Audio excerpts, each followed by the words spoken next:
안녕하세요. 저는 미국 로스앤젤레스에 위치한 상표 전문 로펌 파크 로펌의 대표 박인근 변호사입니다. 미국명은 존 파크입니다. 저는 지난 26년 동안 미국 변호사로서 상표 등록, 상표 소송 실무를 해왔고 한국 특허청, 한국 코트라 외 주요 기관에서 미국 특허 상표법 강의를 했으며 전 애플, 삼성 특허 소송에 관해 한국 YTN의 전문가로 출연을 했고 미주 중앙일보와 미주 한국일보에 지난 25년 동안 취재권 기사로 미국 취재권을 홍보하고 미국 특허, 미국 상표라는 서적을 출판하여 여러분을 만나 뵈었습니다. 오늘도 저를 초청해 주신 코치라와 여러분께 감사를 드리며 제가 미국 상표 신청에 관한 에센스를 종합해 웨비나로 소개하고 끝에는 Q&A 세션을 갖겠습니다. 감사합니다.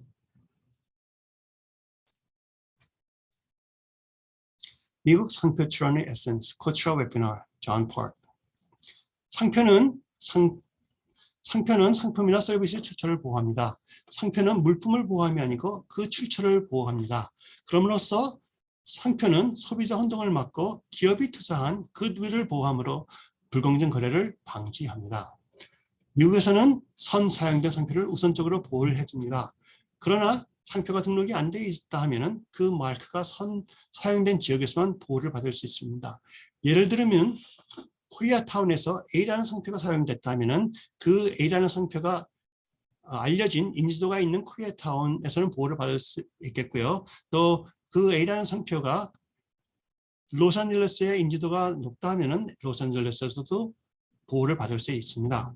그러나 서던 캘리포니아, 예를 들어 샌디에고 같은 데서 그 인지도가 없다면 샌디에고에서는 보호를 받기가 힘들겠고요. 캘리포니아에는 당연히 인지도가 없다면 캘리포니아 모든 지역에서 보호를 받을 수는 없습니다. 상표 등록 신청 시에는 신청으로부터 그 권리를 주장할 수가 있습니다. 그러므로 항상 제3자의 선사용과 나중에 신청되고 등록된 상표와는 분쟁 요소가 항상 있음을 우리가 알고 있어야 됩니다. 미국 연방에는 두 가지의 레지스트리가 있습니다. 등록부가 있습니다. 첫 번째는 프린시플 레지스트리입니다. 프린시플 레지스트리는 저희가 보통 알고 있는 기본적인 등록부입니다. 그 프린시플 레지스트리에 등록된 상표는 미국 상표청에서 상표를 심사한 후 이 상표는 연방법으로 보호를 받을 수 있는 상표로 인정을 해서 presumption of validity of trademark를 주며 상표를 principal registry에 등록해 줍니다. principal registry에 등록된 상표들은 그럼으로써 모두가 presumption of validity of trademark를 가정해 받아 권리를 주장할 수 있습니다. 즉 연방 상표법으로 보호를 받을 권리가 있다 하고 주장을 할 수가 있는 것입니다. supplemental registry는 프린시플 레지스트리는 등록이 안 되지만 그래도 상표로서 어느 정도 보호를 받을 수 있는 권리가 있으므로 서플리멘털 레지스트리의 상표를 등록을 허락하겠다는 그러한 레지스트리입니다. 서플리멘털 레지스트리에서도 R자 사용을 허락하며 서플리멘털 레지스트리에 등록되는 상표들은 보통 약한 상표들로서 secondary meaning, 즉 인지도, 많은 사람들이 그 상표가 그 회사의 상표라는 인지도가 있다 하면은 그때 가서는 principal registry로 다시 출원하여 등록을 허락합니다. 또 어떤 경우는 약한 상표지만 그렇게 약한 상표가 아닌 경우에는 verified statement of acquired distinctiveness를 선포함으로써 supplemental registry를 거치지 않고 principal registry에도 등록이 될 수 있습니다. verified statement of acquired distinctiveness는 내가 적어도 5년 동안 내 혼자 이 상표를 독점적으로 사용했고 아무한테 방해를 받지 않았고 아무런 분쟁도 없었다 하는 그러한 증언을 할 수 있다면 verified statement of acquired distinctiveness를 선포를 함으로써 principal registry에 등록을 할 수 있습니다. 그러나 모든 상표가 다 되는 것은 아니고요. descriptive mark 같은 경우는 허락이 안 됩니다. 그러나 surname mark, geographic mark는 verified statement of acquired distinctiveness가 있다 하면은 가능합니다. 또 각 주마다 50개 주마다 등록된 주 상표가 있을 수가 있습니다. 그 주에 등록된 상표는 그 주에서는 상표 권리를 주장할 수가 있습니다. 등록이 없는 경우는 경우에는 그래도 연방법으로는 불공정 거래법으로 보호를 받을 수가 있고요. 주에서는 주 판례법, 즉 카먼라 기준으로 지역별 선 사용 기준으로서 아까 설명해드린 선 사용 기준으로 보호를 받을 수가 있습니다. 그리고 웹페이지, 요새 많이 사용되는 웹페이지는 세계 어디서든지 열람할 수가 있기 때문에 그 웹페이지가 그 지역에서 열릴 수 있다 함만 갖고서는 사용 증거가 되지 않습니다. 그러므로 사용 증거를 채택이 된다 하면은 다수의 그 지역의 고객이나 매출이 증명이 있다 하면은 웹페이지를 통한 증명이 된다 하면은 그러면은 그 지역에서 사용 증거가 될 수가 있겠습니다. 그러나 웹페이지만으로는 많이 역부족입니다. 상표 보호의 범위, 상표 내용에 따라 보호 범위 책정이 다릅니다. 제일 넓은 범위가 부여되는 코인 마크, fanciful mark, suggestive mark 등이 있습니다. 코인 마크는 내가 직접 창조해낸 단어입니다. 예를 들면 Xerox라는 단어는 그 전에 없었던, 사용되기 전에 없었던 마크입니다.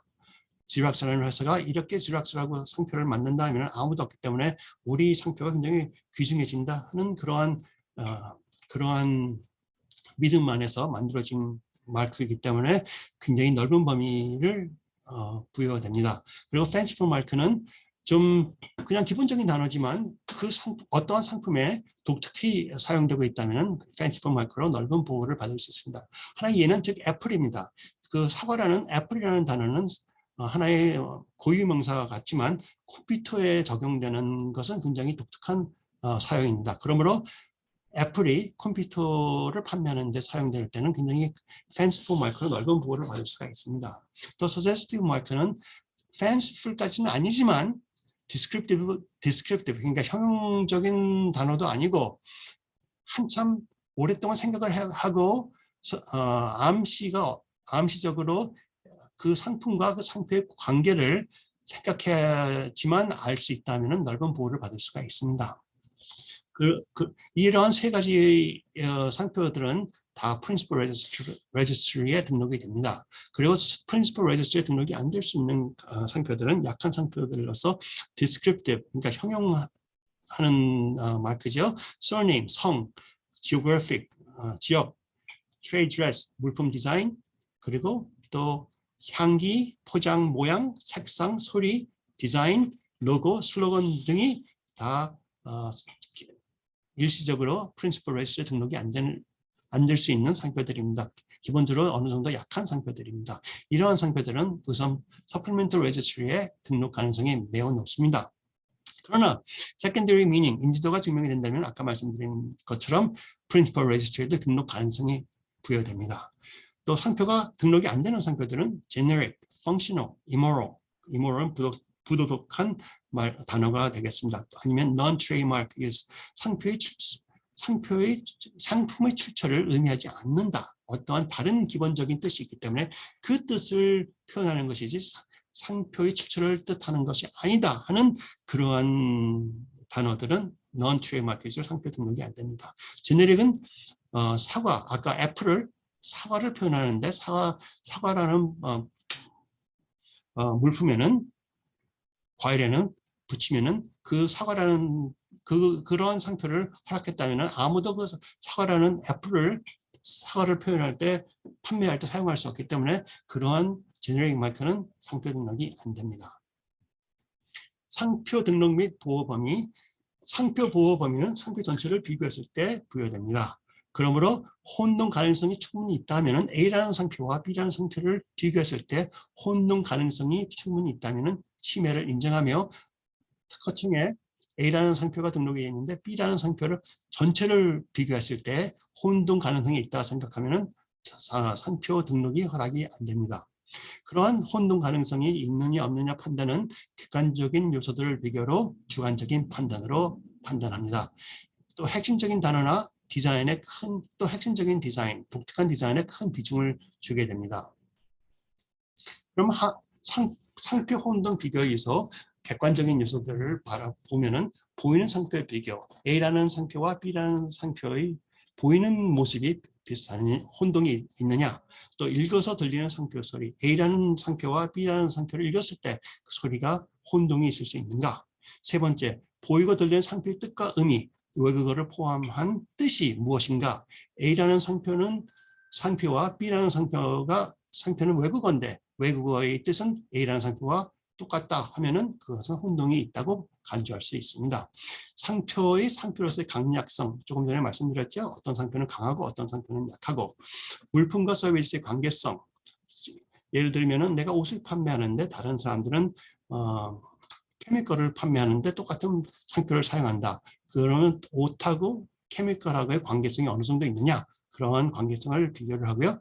판매망의 관계성. 하나는 door to door salesman을 해서 판매가 되지만 또 다른 상표는 고급 레스토랑에서만 판매된다 하면은 판매의 관계성도 중요할 수가 있습니다. 또 시장 점유율과 소비자 인식도, 또 마케팅 경비. A라는 회사는 시장 점유율이 크고 소비자 인식도 많고 또 마케팅 경비도 많이 들였다면은 굉장히 혼동 가능성이 많이 있을 수가 있다고 이해가 됩니다. 또 오랜 기간 동안 혼동 사례가 있었느냐 없었느냐도 중요한 요소가 되겠고요. 그 외에도 여러 가지 요소가 있습니다. 소비자의 혼동 사례, 만일 진짜 혼동 사례가 있다면 그 사례는 굉장히 중요한 likelihood of confusion, 혼동 가능성의 입증 자료가 되겠습니다. 그럼 등록된 상표에 부여되는 보호 범위를 말씀드리겠습니다. 여러 가지 방법으로 등록을 할 수가 있는데요. word only, 단어만 등록하는 것이죠. 이 단어만 등록하는 때는 색깔이 없는 단어만 등록하는 경우입니다.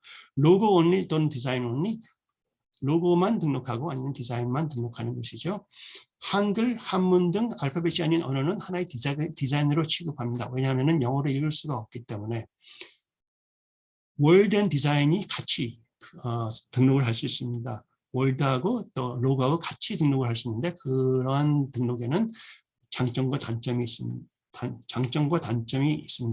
장점은 두 개의 상표를 한꺼번에 한꺼번에 등록할 수 있지만 그 두 개가 월드하고 디자인이 포함된 그 모습 그대로가 하나의 상표로 간주하기 때문에, 단점은 등록된 상표 전체와 다른 상표와 비교를 함으로 어떤 경우는 상표 혼동성이 강해질 수가 있고 어떤 경우는 상표 혼동성이 약해질 수가 있습니다. 또 디자인을 등록했을 때 블랙 앤 화이트로 등록하는 경우와 컬러 포함 등록이 있습니다. 예를 들면은 블랙 앤 화이트로 등록한다면 내가 이 상표는 어떠한 컬러 컨비네이션도 다 내가 쓸 수 있다는 주장을 하며 등록하는 것이고요. 컬러 포함하면 내 상표는 이 컬러들이 중요하다 하고 등록하는 것입니다. 하나 예를 들면 구글이라는 단어가 이게 월드 온리로 상표가 등록이 됐습니다.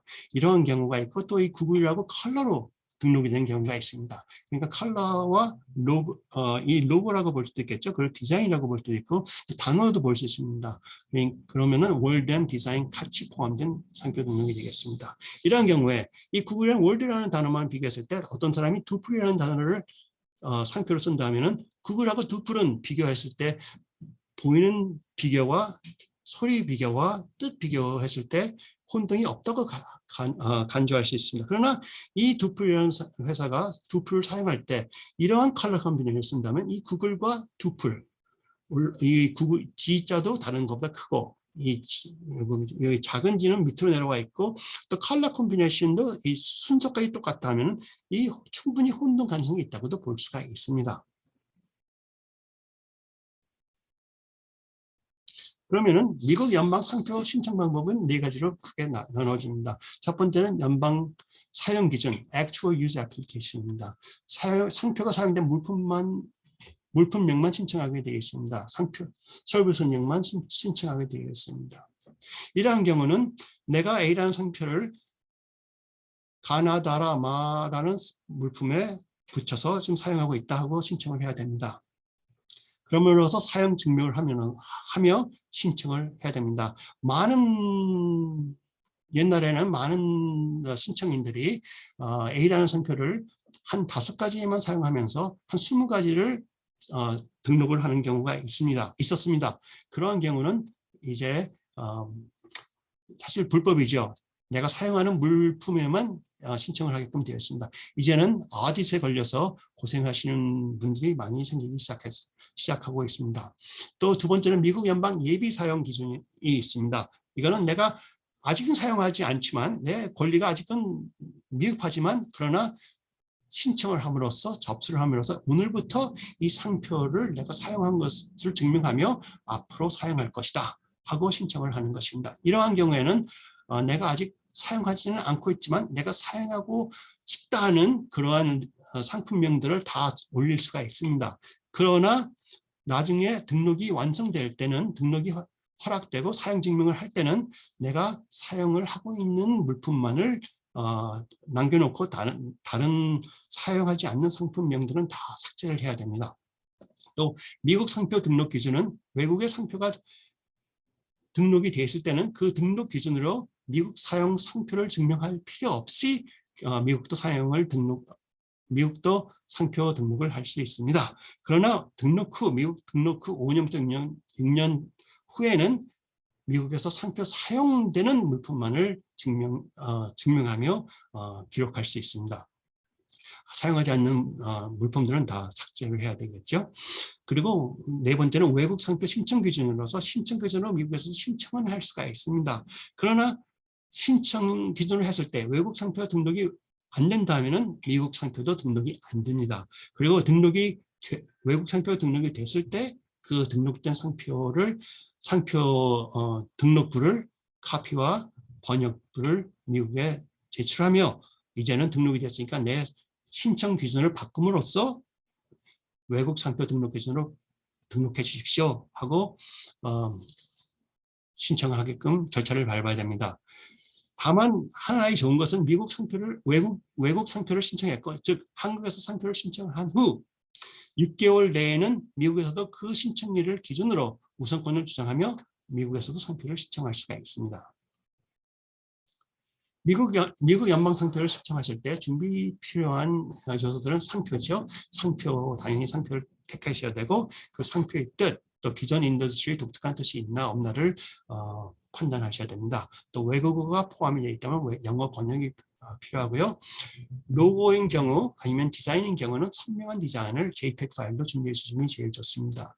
또 상표 내에 생존한 사람 이름이 부여된다면은 생존한 사람 이름이 사용되든지 직함이 포함된다면은 그 사람으로부터 미리 신청 허락서를 받아 그 데클레이션과 같이 신청서에 접수를 해야 됩니다. 만약 그렇지 않게 되면 특허청에서 이 사람이 살아있는 사람이냐 하고 물어보고 살아있는 사람이면 신청 허락서를 받아와라 하고 거절이 됩니다. 또 미국에 신청하는 기업이 갖고 있는 미국에 등록된 관련된 상표들은 이러한 상표가 내가 등록했다 하고 미리 알려줘야 됩니다. 또 소유주의 이름, 주소, 이메일 주소, 국적 당연한 것이죠. 소유주 사용증명 서류 또는 외국 등록증 사본, 영어 번역이 필요합니다. 사용증명할 때 사용증명에 한국어나 외국어가 있으면은 그 사용증명하고 관계가 있는 부분에 외국어가 있다면 그 외국어도 영어로 번역을 하여 그 영어로 번역한 사람이 사인이 포함된 그 번역이 같이 제출되어야 됩니다. 처음 사용된 날짜와 처음 interstate use 날짜가 필요합니다. 처음 사용된 날짜는 어디서라도 처음 사용된 날짜를 기입하면 되고요. 처음 interstate 날짜는 interstate는 미국 행정부에서 관리하는 기관을 통한 날짜니까 예를 들어서 입관이 됐다, 세관을 통과했다, 아니면은 인터넷으로 미국에서 판매가 되기 시작했다. 그런 interstate, 그러니까 한 지역에서만 판매가 아니고 여러 지역에서 판매가 된 날짜를 아니면 광고가 된 날짜를 제시를 해야 되는 것입니다. 미국 연방 상표 신청에 준비되는 상품명 리스트가 필요하고요. 서비스명이 필요하겠죠. 미 특허 상표청 기준은 상품명 및 서비스명, 그러니까 미국 상표청에서 허락하는 상품명과 서비스명을 제시하는 것이 필수입니다. 미국에서는 34개의 인터내셔널 상품류로 나눠져 있고 11개의 인터내셔널 서비스류로 나누어져 있습니다. 이 45개의 상품류와 서비스류는 인터내셔널 클래시피케이션이기 때문에 니스 컨벤션에서 다 사용되는 것 한국도 같은 상품류를 사용하고 서비스류를 사용되고 있습니다. 어떤 경우는 하나의 뭐 토이 같은 경우에 토이 같은데 precious metal이 있고 또 엑스리 같은 유즈가 있다면은 여러 가지 다수의 인터내셔널 클래시피케이션이 가능할 수가 있습니다. 또 서비스류 같은 거는 웹사이트를 통해서 리테일 세일즈 아니면은 홀세일 그러면서 티칭도 같이 포함되어 있다. 또 컨설테이션도 포함되어 있다. 그렇게 하는 서비스를 지명한다면 여러 가지의 인터내셔널 클래스가 나눠질 수가 있습니다. 그럴 때마다 추가 접수 비용이 필요합니다. 인터내셔널 클래스가 하나가 늘어날 때마다 추가 비용이 늘어난다고 생각하시면 됩니다. 그러나 그 여러 가지 접수를 신청을 하고 싶지 않으시다면 하나로 골라서 하셔도 뭐 큰 지장은 없겠지만 그러나 여러 다른 인터넷 클래스에 있는 서비스는 그 등록된다 하더라도 그 등록부에 포함이 되어 있지 않다함을 고려해야 되겠습니다. 미국 연방 상표 신청 준비하실 때 미트커 상표청의 기준이 허락된 상품명 및 서비스명을 제시하는 것이 굉장히 중요합니다. 이럴 때는 상표청의 ID 매뉴얼이 온라인에 available 하니까 이 주소로 들어가서 찾아보실 수가 있습니다. 또 아까 말씀드린 니스 조약 인터내셔널 클래시피케이션 여기 나열되어 있습니다. 대한민국, 미국, 일본, 중국 모든 많은 나라들이 니스 조약에 참여했기 때문에 같은 분류로 나누어 사용하고 있습니다. 그러나 상표명이나 서비스명은 의 기준은 다소 차이가 있을 수 있습니다. 미국이 제일 섬세하게 나누어 상표명과 서비스명을 분류했다고 생각하시면 틀린 말은 아니겠습니다. 상표 신청의 절차는 우선 상표청에 신청하지요. 그럼 신청을 하게 된다면은 이제 심사관이 심사를 하겠습니다. 심사를 하기 전에 신청을 하기 전에 상표청에 등록된 상표들과 신청 중인 상표를 검색할 수가 있겠습니다. USPTO의 TES라는 웹사이트가 있는데 이 웹사이트를 가시면 여러분께서 같은 상표 아니면 혼동이 될 수 있는 상표들을 검색을 할 수 있습니다. 검색하는데 여러 가지 검색이 있습니다. Identical Name Search Only 검색은요. 똑같은 상표가 등록이 되어 있느냐를 검색하는 거기 때문에 굉장히 좁은 상표 서치가 되겠죠. 스크리닝 서치는 이 상표가 지금 등록부를 봤을 때 등록이 허락할 수 있느냐 하는 그러한 설치입니다. 이 설치는 그래도 매우 중요한 설치가 되겠지만 좀 시간과 비용이 들어가는 설치가 되겠습니다. 클리어런스 설치는 쉽게 말하면 500불부터 몇만 불도 들 수 있는 설치인데 미국 연방 또 미국 50개주 외국에 또 아니면 인터넷이나 또 아니면 기업 이름 아니면 작은 회사 이름 코퍼레이션 네임, 맘앤팝 스토어 네임 그런 것까지 다 설치해서 사용하지 않은 상표를 신청하려고 하면은 클리어런스 설치도 할 수 있습니다. 그리고 나라별로 할 수도 있고 아니면은 전 세계를 할 수 있기 때문에 비용 차이가 엄청납니다. 만약 코카콜라 같은 대기업에서 하나 중요한 상표를 신청하려면은 이러한 설치를 하겠죠. 그러나 기본적인 작은 소기업에서는 하지는 않습니다. 그러나 상대방이 나와 컴피트하는 컴페티터가 굉장히 대기업이면은 굉장히 중요한 설치가 될 수도 있겠습니다. 그러나 하나 중요한 요소는 어떠한 설치도 100% 보장을 못합니다. 그래서 어떤 분들이 저에게 물어보세요. 이 상표 설치해서 등록할 수 있나를 알아봐 주세요. 등록할 수 있는 스크린 설치를 해갖고 혼동이 될 수 있는 상표가 나오면은 그런 혼동될 수 있는 상표가 이렇게 있으면서 가능성은 몇 %입니다. 저희가 말씀은 드릴 수가 있지만 100% 보장은 못 해드립니다. 왜냐하면 아무리 설치를 잘해도 숨겨져 있는 상표들이 있을 수가 있기 때문입니다. 어떠한 기업에 클리어 설치에 몇만 불을 주고 대기업 설치하는 대기업을 사용한다 하더라도 100% 그들도 보장은 하지 않습니다. 상표 신청할 때 액추얼 유즈면 사용 증명을 같이 하셔야 되고 인텐트 유즈면 예비 신청이기 때문에 상품명만 올리면 됩니다. 그리고 상표청은 심사원들이 다 심사 변호사들입니다. 변호사 출신으로 심사를 하므로 3개월부터 6개월이면 심사 결과가 우선적으로 나옵니다. 그러면 우선적으로 허락 통지서가 나오든지 아니면 오피스 액션, 거절과 거절 이유가 나옵니다. 오피스 액션 리스폰스 나오면은 그 날짜로부터 6개월 내에 모든 답을 해야 됩니다. 6개월 오피스 액션 기간이 지나면 신청이 기각되기 때문에 재신청을 해야 되는 부담이 있습니다. 그러므로 단 한 번의 반박 기회가 주어지는데 그 반박 기회에 철저히 충실하게 모든 지적된 사항을 법적 반박과 같이 증거 자료와 같이 제시를 해야 함이 필수입니다. 어떤 때는 반박 내용, 간단한 오피스 액션에서 반박 내용만 법적 얼규멘트로 30페이지부터 50페이지를 저희들이 작성해서 보낸 적이 있고요. 증거물 보충 자료 같은 몇백 페이지를 넘는 가능성이 있습니다. 하나 예를 들면은 수원갈비, 참 등록되기 힘든 상표지만 저희가 등록을 했습니다. 다만 저희가 반박 내용이 몇십 페이지가 됐고 증거물 보충 자료가 몇백 페이지가 된 걸로 저희가 기억합니다. 그래서 수원갈비는 미국에서 LA에 있는 수원갈비 회사가 소유하고 있는 미국 프린시퍼 레지스트리의 상표, 등록된 상표입니다. 6개월 오피스 액션 기간이 지나면 신청이 기각된다는 것을 제가 말씀드렸습니다.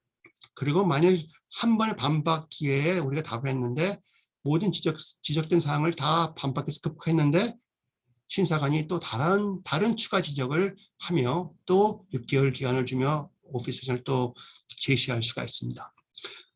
만일 허락이 된다면은 허락되는 허락 공고가 노티스 얼라운스를 저희들한테 보내줍니다. 그러면 그날부터 거기에 몇 월 며칠부터 퍼블리케이션이 있을 것이다 하는 말이 나오고요. 퍼블리케이션이 있다면은 30일 퍼블리케이션 후 30일 내에 그 등록을 원치 않는 사람들이 있으면 이 등록이 됨으로써 자기에게 손해가 있는 회사나 사람들은 오포지션을 해라, 반대를 해라 하고 공고를 합니다. 30일 안에 이 공고하는 기간 안에 오포지션을 하면은 등록조차는 홀드가 되고 TTAB 행정법원에서 소송 절차를 밟게 됩니다.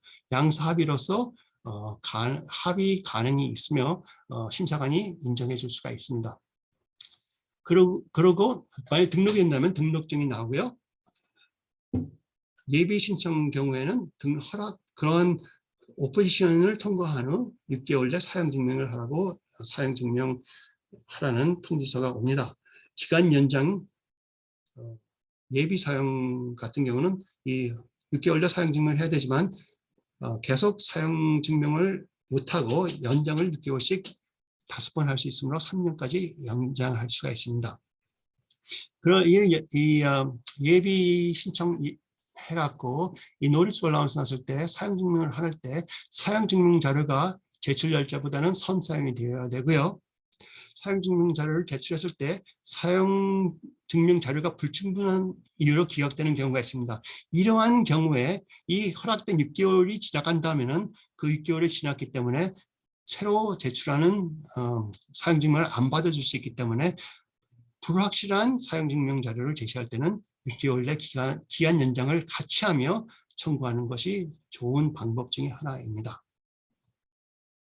그럼 사용증명할 때 어떤 사용증명이 올바른 사용증명인가를 알려드리겠습니다. 신청된 상표와 동일해야 됩니다. 특히 디자인이 포함 경우.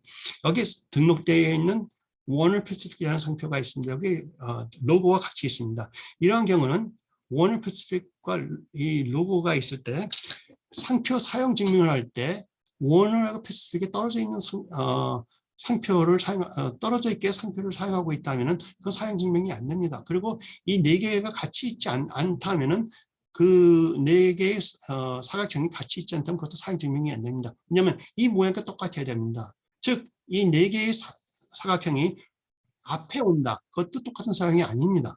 위에 있다, 밑에 있다, 따로 있다. 다 똑같은 사용이 아닙니다. 그러므로 똑같은 이런 디자인으로 신청을 하셨을 때는 똑같은 사용 증명을 하셔야 됩니다. 여기 프린스라고 흑백 백그라운드에 하얀 글씨로 등록된 상표가 있다면 하얀 백그라운드에 흑백 글씨는 사용 증명이 안 됩니다. 여기에 똑같은 백그라운드에 똑같은 글씨 같지만 여기는 컬러가 포함되어 있습니다. 여기 I는 파란색이고 I는 초록색이기 때문에 이거는 사용 증명이 안 됩니다. 또 창경은 한글이고 창경은 똑같은 단어고 뒷창경은 똑같은 단어입니다. 그러나 아까 말씀드린 것처럼 외국 글씨는 하나의 디자인으로 간주하기 때문에 이 창경원은 등록됐을 때 이러한 창경원으로 사용하고 있다면 이게 증명이 안 됩니다. 이러한 위에서 내려오는 증명도 안 됩니다. 많은 경우에 이렇게 신청하시고 이렇게 사용하는 분이 왜 똑같은 걸 썼는데 안 되느냐? 미국에서는 하나의 디자인이기 때문에 다른 디자인을 보기 때문에 사용 증명으로 불충분합니다. 프리트라닉스라고 대시가 있었는데 등록한 거는 대시가 없으면 사용 증명이 안 됩니다. 슈퍼맥스 스페이스가 있었는데 스페이스가 없든지 등록된 건 스페이스가 없는데 여기 사용 증명하는데 스페이스가 있으면 증명이 안 됩니다. 라비 똑같지만 이에 등록은 액센트가 없었는데 사용할 때는 이게 더 아름답다, 더 맞다 하고 이가 포함된다면 사용 증명이 안 됩니다. 그러나 한 가지 이러한 것을 피하는 방법이 있어요. 이러한 상표를 등록했으면은 이 상표와 이 상표를 병행해서 쓸 수는 있습니다. 그러면은 병행해서 쓰는데 이 상표를 써서 사용 증명이 되는 것이 아니라 병행해서 쓰는 이 상표가 포함되어 있기 때문에 사용 증명이 될 수는 있습니다. 이러한 경우는 father's house라고 글씨로만 상표 등록이 되어 있습니다. 이러한 경우는 이 폰트가 어떻든 간에 다 같은 사용 증명으로 봐줍니다. 그래서 이 폰트 색깔이 있어도 사용 증명이 허락되고요. 이러한 폰트도 사용 증명이 허락되고 이러한 폰트도 사용 증명이 허락되고 이렇게 엉뚱한 폰트도 사용 증명이 허락됩니다. 그러므로 제일 넓은 범위로 상표를 보호하실 때는 그냥 단어만 상표 등록 신청하시고 단어만 상표 등록이 되면은 굉장히 넓은 범위를 보호할 수가 있게 된다고 제가 말씀드립니다. 상표 사용 증명. 상표 사용 증명하는 그 증명 서류에 물품 또는 포장의 상표가 당연히 부착되어 있어야 하고요. 옛날에는 상표 신청할 때 한 인터내셔널 클래스에 하나의 스페시멘 하나의 증명만을 했으므로 충분했습니다. 지금도 마찬가지입니다. 그러나 이제는 가능하면 물품마다 증명 서류를 제시하는 게 좋다고 제가 말씀드립니다. 왜냐하면 하도 과장하는 사람들이 많다 보니까 상표청에서 나중에 랜덤 어딧이 있을 때 물품마다 증명이 들어갔으면은 랜덤 어딧을 그래도 우리한테 사용 증명을 하라고 할 수는 있겠지만 그러나 피할 가능성이 있다고 말씀드릴 수 있습니다. 그리고 랜덤 어딧이 있다면 옛날에 사용된 사용 증명은 안 되고 새로 사용되고 있는 사용 증명으로 해야 됩니다. 웹페이지를 많이 사용하는데 아마존 같은 경우 물품이나 서비스에 상표가 상표같이 사용되어 있어야 합니다.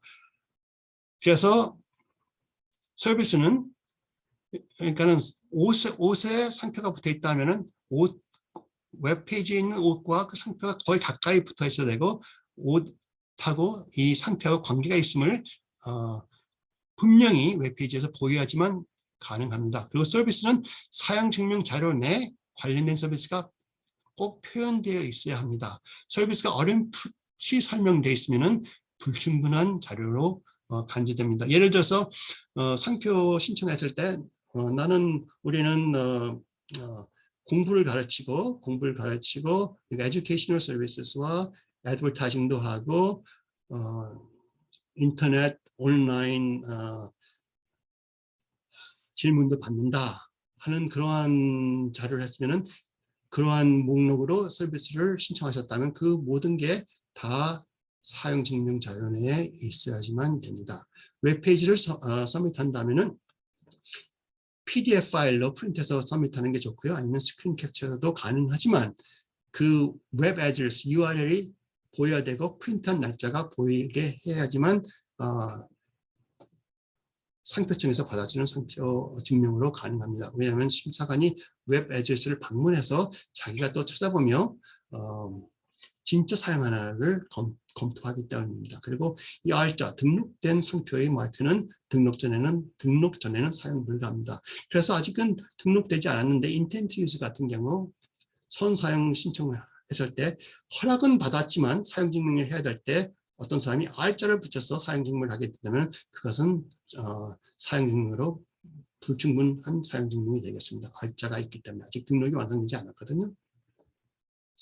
등록 후 상표 등록 유지에 대해서 말씀해 드리겠습니다. 상표 등록이 되면은 상표 등록 후 5년부터 6년 내 계속 사용한다는 증명을 해야 됩니다. 만일 6년이 지났다면 6개월 그레이스 피리어드를 허락하지만 벌금이 부여되고요. 6개월도 지났다 하면은 그러면 그 상표 등록된 상표는 캔슬됩니다. 굉장히 조심해야 될 거는 상표 등록은 10년 동안 기간을 줍니다. 그러나 10년 동안 기간을 주되 5년부터 6년 내 6년 사이에 계속 사용 증명을 분명히 해야 됩니다. 하지 않으면은 10년 기간 전에 상표가 무효가 되어버립니다. 그리고 10년마다 사용증명 갱신을 해야 된다는 말씀드렸고요.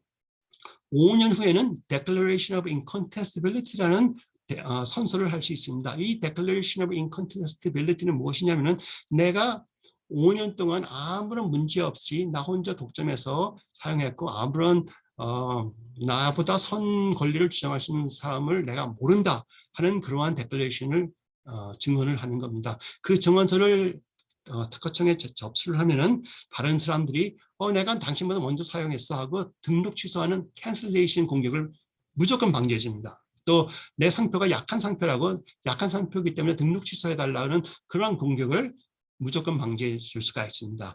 어떤 상표, 어떤 캔슬레이션은 그 공격 요지에 따라서 다 100% 방지는 아니지만 약한 상표나 선사용 상표는 선사용 주장은 이 간단한 데클레이션을 접수함으로써 방지를 할 수 있으므로 저희들은 Declaration of Incontestability는 굉장히 굉장히 권장하고 있습니다.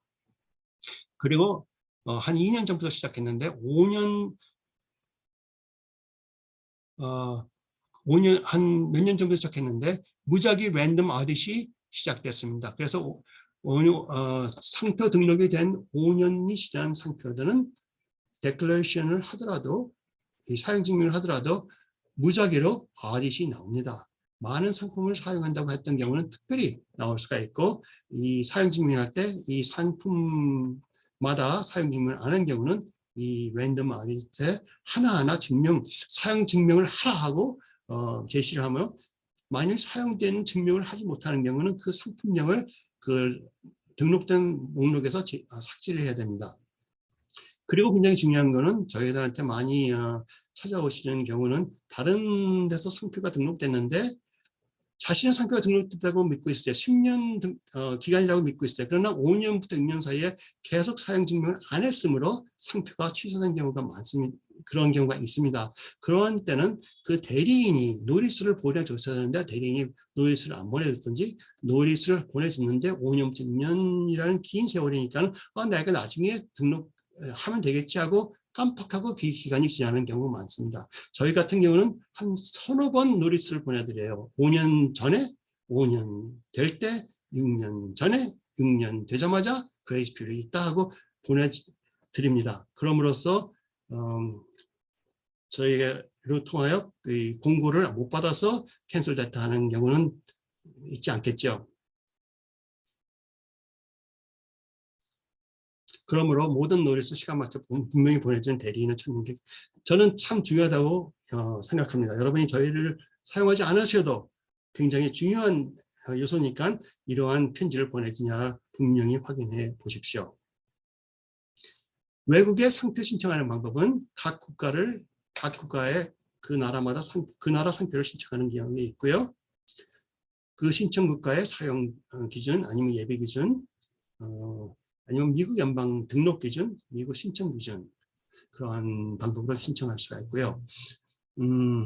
미국 연방 기준으로 등록을 신청한다면 아니면 신청 기준 등록한다면 아까 말씀드린 미주리 프로토콜을 통하여 미국 등록 기준으로 신청하고 아니면 미국 신청 기준으로 신청을 하되 미국 신청 기준으로 신청을 했을 때는 미국 등록이 완성이 필요합니다. 그러므로 신청을 했을 때 10나라를 같이 했는데 만약 미국 등록이 어떠한 이유로 캔슬된다, 등록이 안 된다 하면은 그 모든 나라 신청할 때 다 기각됩니다.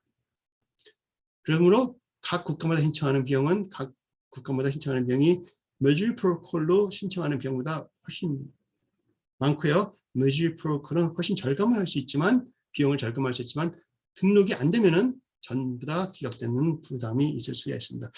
다행히 미국에 등록된 상표를 메주리 프로토콜을 통해서 신청한다면은 그러면 등록 완성 필요는 없겠지만 미니멈을 안 하든지 5년부터 6년 사이에 풀포 유지를 안 해갖고 상표가 죽는다 하면은 이 모두가 다 죽어버리기 때문에 굉장히 조심해야 되는 부담도 있습니다. 상표 공급 표시, 여러분이 상표가 등록되어 있다 하면은 상표 등록 전에는 지금이라도 TM이나 SM을 조그맣게 옆에 쓰세요. 이거는 내가 이 마크를 상표로 간주한다는 뜻이기 때문에 지금도 쓰셔도 됩니다. 등록 후에는 R자 동그라미를 쓰든지 아니면 US 트레이마크와 여기 등록번호를 같이 쓰든지 아니면 트레이마크와 등록번호를 같이 쓰시면 도움이 됩니다. 이게 왜 필요하냐면은 이게 하나의 노리스이기 때문에 공고기 때문에 여러분이 만약 권리주장에서 소송을 하게 된다면 손해배상에 큰 도움을 받을 수가 있습니다. 그러면은 상표 분쟁에 letter of protest라는 게 있어요. 이건 during the examination. 그래서 A라는 회사가 상표를 신청했어요. 근데 B라는 회사가 보니까는 저 A라는 회사가 상표를 신청했는데 참 좀 거짓말을 좀 포함했네. 번역이 좀 엉뚱하게 해갖고 상표 허락이 가능하게끔 번역을 했네. 저 뜻은 그러한 인더스트리에서는 이러한 뜻을 갖고 있네. 그런 뜻을 표현하지 않았네. 아니면은 다른 사람이 이런 비슷한 상표를 갖고 있는데 상표청 심사관이 못 찾을 수도 있기 때문에 내가 이러한 상표가 있다는 것을 심사관에게 알려야 되겠다 하고 특허청에 제시하는 그러한 방법입니다. 이러한 letter of protest는 그래서 심사 도중에 특허청에 제시를 하는 것이고요. 또 상표 신청 기간에는 opposition. 그래서 A라는 회사가 신청을 했어요. 그 등록이 허락해줄 거라는 notice of allowance가 나온 후 출판이 되며 출판 후 30일 내에 이 상표가 등록이 되면은 나는 이 상표와 혼동이 있는 상표나 아니면 이 똑같은 상표를 먼저부터 이 상표가 저 사람이 사용된 그 상표 사용 날짜부터 사용을 하고 있었기 때문에 이 상표가 등록이 되면은 내 상표의 권리를 손해볼 수 있다. 그리고 우리 기업의 손해가 될 수 있다 하는 그러한 기준으로 오포지션을 신청할 수 있습니다. 이 오포지션이 왜 파워풀하냐면은 우리가 B라는 회사가 오포지션 했을 때 A라는 회사가 상표 싸움을 하고 싶지 않다. 나한테는 이 상표가 그렇게 중요하지 않다는 경우는 답도 안 하는 경우가 많아요. 답을 안 하게 되면은 A는 무조건 패소가 되고 A의 상표는 캔슬이 됩니다. 또 만약 분쟁이 있다면 양서가 합의해서 그러면 A는 이러한 물품에만 등록을 하고 우리 B는 이러한 물품에만 등록을 하고 혼동이 없다고 서로 인정하자 하는 양서의 합의가 가능합니다. 그러면 심사관이 그걸 인정해 줄 가능성이 많이 있고요. 그리고 이러한 오포지션에서는 패소를 하더라도 손해배상은 없습니다. 오직 등록이 허락되는 것으로 만족이 되는 것입니다. 또 상표 등록 기간에 상표 등록된 후 언제든지 캔슬레이션 프로시딩을 할 수가 있습니다. 이것도 선사용 기준으로 상표가 등록됐는데 A라는 회사가 상표를 등록했어요. 그러나 B라는 회사가 우리는 그 전부터 상표를 사용하고 있었고 이 상표가 등록될 수 없는데 우리의 권리가 있기 때문에 등록될 수 없는데 등록이 됐다. 그런 경우는 특허청 상표 행정법원에 캔슬레이션을 제시함으로써 이 등록된 A 회사의 상표를 캔슬하게끔 만드는 것입니다. 이러한 것도 캔슬했을 때 저쪽에서 답을 안 하면 무조건 패소하기 때문에 A라는 회사가 등록을 했다 하더라도 권리를 소송을 진행하고 싶지 않은 경우에는 그냥 패소하고 지르는 경우가 많이 있습니다. 또 양사 합의가 가능하므로 아까 말씀드린 A라는 회사는 이렇게 갖고 B라는 회사는 이렇게 갖고 하는 그러한 부분적인 나눔을 할 수 있는 가능성이 있습니다. 또 패소 경우는 손해배상은 없습니다. 손해배상을 받으려면 연방 법원이나 주법원에서 소송을 하셔야 됩니다. 또 다음 달부터 2021년 10월 27일부터 진행되는 새로운 무효주장이 있습니다. 이러한 주장은 등록이 된 후 아까 말씀드렸죠. 많은 기업에서 A라는 회사가 등록을 하면서 이러한 B라는 상표를 등록하며 우리는 20개, 30개의 상표들을 이 상표를 사용하고 있다 하는 기록을 했을 때 C라는 회사가 상표를 등록을 하고 싶을 때 거기에 등록된 상표들이 여러 개가 있기 때문에 혼동이 있을 수가 있다고 거절이 되는 경우나 혼동이 될 수 있기 때문에 등록하기에 부담 가는 경우는 엑스펀지먼트를 신청할 수 있습니다. 그래서 그러한 신청을 하기 전에 인베스티게이션 해서 저쪽에서 이러한 거를 안 쓰고 있는 것 같다 하며 특허청에 제시를 하면은 심사 변호사가 그 A라는 회사에 너희가 이러한 상표에는 사용하고 있지 않는 것 같은데 증명해라 하고 노리스를 보내게 됩니다. 오피스 액션을 보내게 됩니다. 그럴 때는 등록자는 사용 증명을 하든지 아니면 미사용 아이템들을 삭제를 하든지 해야 됩니다. 만일 사용 증명 또는 미사용 아이템을 답을 안 할 때는 그 오피스 액션에 보통 6개월을 주는데 다른 경우는 이러한 경우는 2개월부터 6개월 시간을 줄 수 있고 만약 3개월을 줬다 하면은 3개월을 더 연장할 수는 있어도 비용을 내고 연장을 해야 돼요. 특허같이. 그 오피스 액션 기간 내 답을 안 하면은 상표가 취소가 전체가 캔슬 돼버립니다. Re-examination for cancellation, cancellation을 부탁하는 거고요. 전체를 부탁하는 거고 이거는 그 A라는 회사가 등록한 상표를 지금 사용하고 있지 않다. 아예 사용하고 있지 않다 하는 그러한 제시를 하는 것입니다. 그러한 제시는 등록 후 3년 후에 할 수가 있고요. 상표가 전혀 사용되지 않았으므로 이 상표를 캔슬해 주십시오 하는 것을 TTAB 행정법원에 하게끔 되어 있습니다. 아주 새로운 법이에요. 그래서 전에 있던 그 오포지션과 캔슬레이션은 선사용 주장으로 했고 이 새로운 법은 non-use, 사용하지 않고 있다. 등록한 사람이 사용하고 있지 않다 하는 주장을 하게끔 되어 있습니다. 상표 분쟁은 연방법원, 연방 상표 등록된 상표는 연방법원, 주 등록된 상표는 주법원, 아니면은 등록되지 않은 상표는 주법원. 그러나 연방법원에 상표가 등록이 되어 있다면은 이 주법원에서 할 수 있는 모든 분쟁도 연방법원에서 같이 할 수가 있습니다. 간단한 서적 소개를 하겠습니다. 제가 저작한 미국 특허 미국 상표 책입니다. 벌써 세컨드 에디션이네요. 세컨드 에디션은 이북으로 되어 있고요. 제가 미주중앙일보와 미주한국일보 컬럼에 많은 기사를 올렸다고 말씀드렸죠. 그 정리해서 미국 지재권을 쉽게 설명했습니다. 특히 또 상표 소송, 특허 소송도 설명이 좀 되어 있고 저작권도 설명이 좀 되어 있습니다. 이러한 모든 기사 내용이 저희 웹페이지에서 한국어로 불어 열람도 될 수 있고 단어 검색도 할 수 있고 또 이 책 자체를 다운로드해서 여러분께서 참고하실 수 있습니다. parklaw.com에 가시면 간단하게 쉽게 관람하실 수가 있습니다. 그 코트라 미국 상표 출원 지원하신 여러분이 알고 계시겠죠? 대한민국 국민 및 소기업을 지원해 주시고요. 50% 있으니까 신청 비용 50%까지 지원해 주시며 미국 코트라 IP 데스크에 연락해 주시고 전화번호와 여기 이메일 주소가 있습니다. 그러면은 지금부터 퀘스천 앤 앤서를 시간을 가지며 여러분께 질문을 받겠습니다. 감사합니다. 감사합니다.